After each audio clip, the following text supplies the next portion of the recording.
तर दुसरीकडे दोन्ही राष्ट्रवादी एकत्र येण्यासंदर्भात आता शरद पवारांनी केलेल्या वक्तव्यासंदर्भात अजित पवारांनी मोठं विधान केलं आहे। ते मोठं विधान काय आहे तर आगामी काळामध्ये पक्षातला गळतीत लागली आहे आणि ही गळती थांबवण्यासाठी शरद पवारांनी त्याचं वक्तव्य केलं असेल का असं अजित पवारांनी राष्ट्रवादीच्या बैठकीत नेत्यांना सांगितलंय।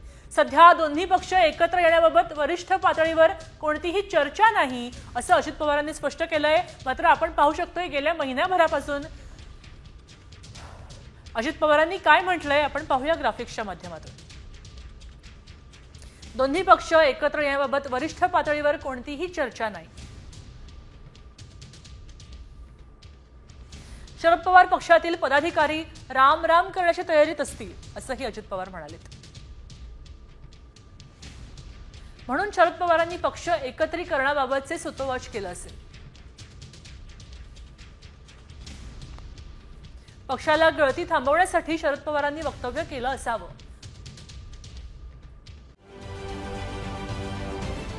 महाराष्ट्रातील सर्व बातम्यांचे विश्वासार्ह व्यासपीठ